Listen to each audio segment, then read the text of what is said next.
여러분 안녕하십니까. 이민멘토의 주식 레벨업 2025년 12월 10일 마감 방송 시작해 보도록 하겠습니다. 시청 전에는 꼭 좋아요와 구독, 알람 설정까지 부탁드리도록 하겠습니다.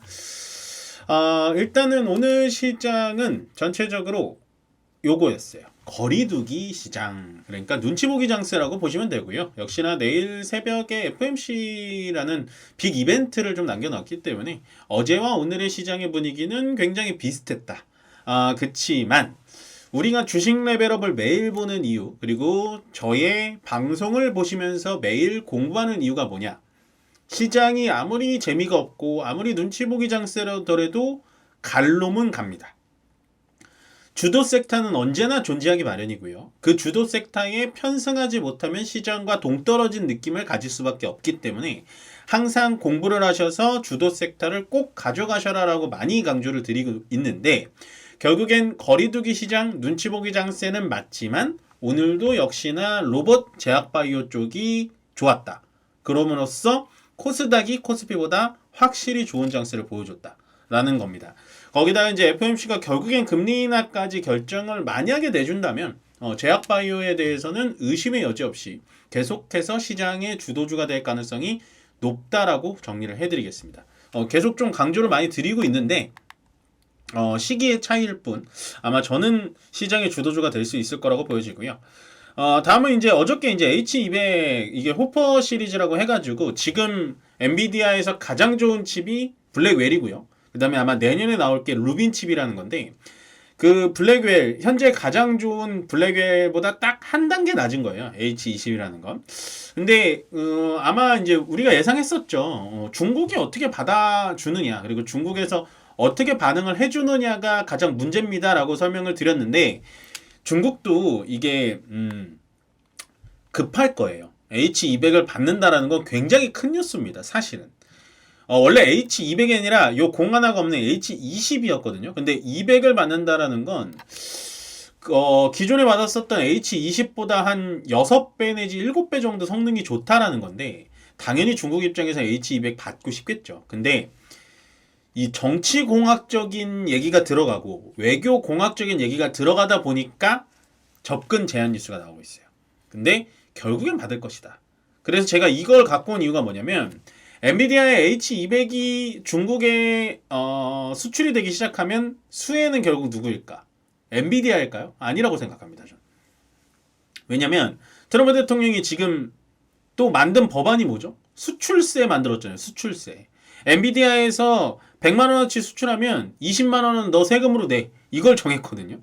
그래서 저는 엔비디아는 물론 절대적인 매출 금액에 대해서 커지기 때문에 수혜주는 맞는데, 저는 당연히 수혜주는 SK 하이닉스지 않을까라고 생각을 해요. 왜냐면 H20은 HBM이 안 들어가는데 H200은 HBM3E가 들어갑니다. 그러니까 HBM4 바로 직전인 5세대 HBM이 들어가기 때문에요. 중국에 대한 매출이 날개 돋친 듯이 팔릴 겁니다, 이게. 지금도 팔리고 있고요. 그렇게 되면은 SK 하이닉스의 HBM은 또 좋아질 수밖에 없네 라고 생각하시는 게 맞아요. 아시겠죠?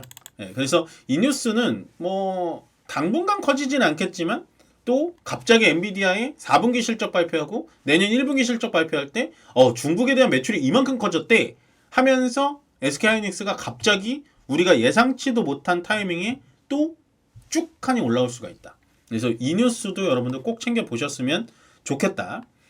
정리를 해드리고 계속 SK 하이닉스 얘기인데요. 오늘 하이닉스가 지금 주가가 어떻게 되고 있죠? 현 시점으로도 한 3% 정도 올라가고 있는데, 미국의 ADR이라는 걸 발행합니다.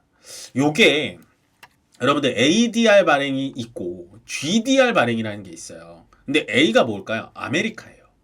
그러니까 중국에 상장을 시키는데, 요거를 좀 쉽게 설명해 드리고 싶어서 제가 요걸 갖고 온 건데, 그러니까 SK 하이닉스가 예를 들어서 유통되는 주식이 100주가 있어요. 예를 들어서요. 우리나라 국내 증시 100주가 있는데 그 중에 20주를 뽑아가지고 20주를 뽑아서 미국에다가 상장시키는 거예요.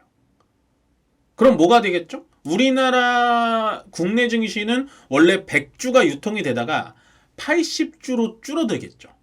그러면 이게 SK 하이닉스한테 호재일까요? 악재일까요?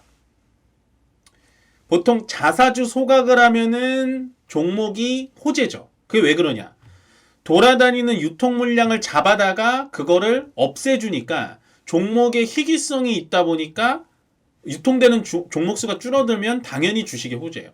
지금 이것도 마찬가지인 게 결국엔 미국에다가 중복 발행을 하게 되면은 우리나라 국내 증시에 돌고 있던 유통되는 주식 수가 줄어들게 되니까 SK 하이닉스한테 당연히 호재고요. 그 다음에 제가 이걸 어저께 비교해드렸죠.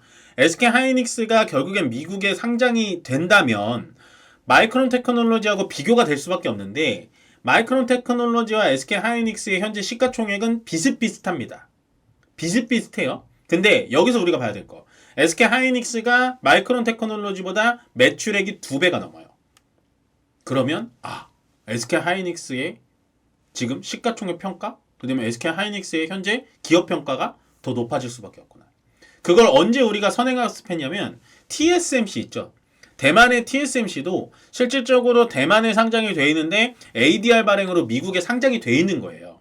근데 그 TSMC도 원래 항상 저평가 받다가 미국의 ADR 발행으로 인해서 다시 한번 시장의 평가를 재평가 받는 거죠.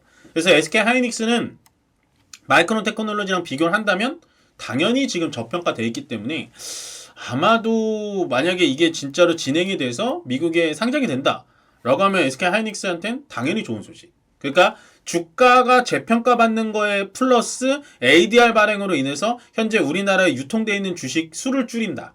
자사주 소각 효과도 나는 거죠. 자사주 소각은 아닙니다만 좀 이해되시죠? 그래서 미국에 상장된다는 게 어떤 의미야? 이러실 수 있는데 쉽게 말해서 우리나라의 100주가 돌고 있던 것 중에 20주를 빼서 미국에다가 상장시킨다라는 거예요. 그러니까 우리나라에서 국내에서 막 공부를 잘하던 이 100주를 20주만 뽑아가지고 미국에 유학 보내는 느낌이라고 보시면 됩니다. 그래서 SK 하이닉스의 본질 자체는 흐름이 없다. 중복 상장 이런 게 아닙니다. 아시겠죠? 그래서 하이닉스는 여전히 모멘텀이 있구나라고 보시면 될 것 같고, 그 다음에 요거는 제가 좀 따끔하게 좀 얘기하고 싶습니다. 코스닥 이제 정책이 슬슬 나오기 시작하는데 코스닥 3천을 하겠다라고 정치권에서 얘기를 하는 것 같아요. 근데 이게 말이 되나요? 일단 1000포인트부터 좀 넘겼으면 좋겠고요. 3000포인트가 아니라 1500포인트부터 좀 넘겼으면 좋겠다. 그래서 아마 정책들이 좀 잘 짜여져서 나와준다면 당연히 코스닥 시장에서는 좋은 소식, 호재는 맞는데 3천은 조금 말이 안 되지 않을까라는 생각을 해요.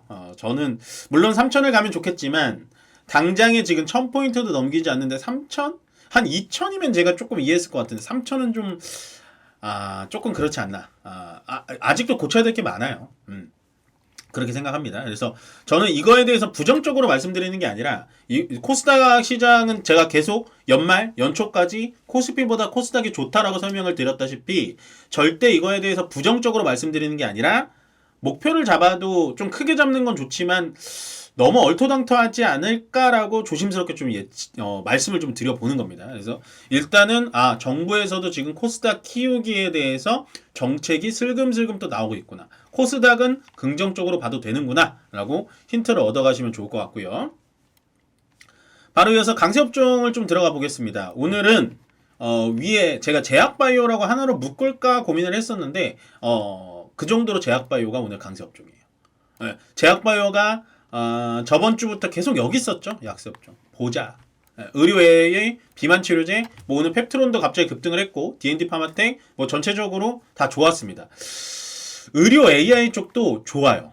어저께 사실 3빌리언이 진짜 신고가 나가면서 뭔가 분위기가 이상한데? 라고 했는데 제가 이제 종목을 말씀드리기가 어려우니까 얘기는 안 드렸지만 어쨌든 제약바이오가 시장을 좌지우지할 가능성이 높다. 사실은 저는 어저께 2차전지가 시장을 먹어가는 게 조금은 좀 찝찝하다.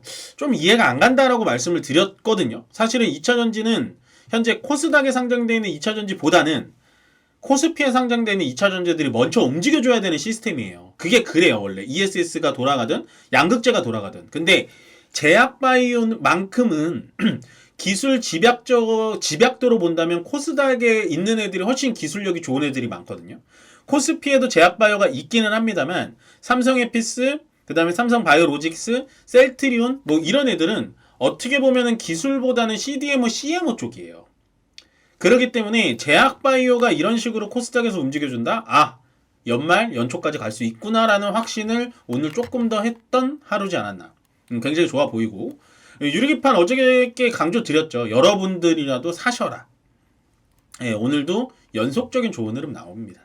예, 유리기판이 뭐가 좋아가지고 지금 올라간 건 아니에요. 그냥 반도체 중에서 조금 덜 간 쪽에 올라가면서 결국엔 LG이노텍, 삼성전기가 만들어주는 운동장에서 유리기판들이 또 뛰어놀기 시작했거든요.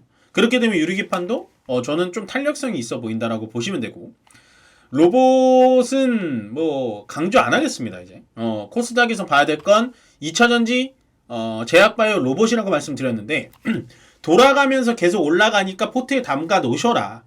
제약바이오는 당연히 담아 가야 되는 거고, 로봇도 담아간다면 여러분들 절대 후회 안 하실 거다라고 말씀드렸는데, 로봇 같은 경우에도 오늘 선별적인 상승이 있었어요. 이제는 어떻게 보면 옥석 고르기가 또 시작이 된 거구나. 얘는 찐이구나. 얘는 짭이구나. 요게 나올 만한 섹터로 변질이 됐다. 그러면 로봇 중에서 똘똘한 애를 갖고 있다면 지금은 매도할 이유가 없다. 추가적인 상승이 나올 거다라고 보시면 되고, 약세 업종에서 좀 봐야 될 것 같아요. 인터넷하고 증권. 네, 조선과 조선기자재는 제가 어제 뭐라 그랬죠? 조방원이 살아서 올라오긴 하지만 시장의 주도주가 되기에는 좀 어렵다. 단기적인 반등성이 있을 수는 있겠지만 뭐 내가 든든히 잡아갈 만한 섹터는 맞지만 계속해서 연속적인 흐름이 나오긴 어렵다라고 말씀드렸는데, 결국엔 조선과 조선기자재는 오늘 좀 약세로 다시 돌아섰고, 그 다음에 인터넷은 지금 관심이 없어요, 사람들이. 네이버, 카카오 다 관심이 없거든요. 근데 저는 여기서도 기회를 좀 찾아보셨으면 좋겠다. 자리가 지금 굉장히 좋습니다. 다 눌려져 있는 자리로 보여지고, 그 다음에 증권이 연말 가면 갈수록 아마 좀 강세로 돌아갈 거예요. 왜냐면 지금은 정책이 모든 게 코스닥에 좀 쏠려 있어서 원래 잘 갔던 지주사, 증권, 금융이 약간은 눌림이 오긴 오는데, 뭐 제가 봤을 때는 어쨌든 배당소득 분리과세 얘기가 나오기 시작하면 결국엔 금융, 증권, 지주사 쪽도 계속해서 볼 필요는 있다. 그래서 오늘 약세업종 중에선 요 세 개는 좀 메인으로 보시는 것도 괜찮다라고 정리를 좀 해드리겠습니다. 네, 오늘 그러면 주식 레벨업은 여기서 마무리 짓고요.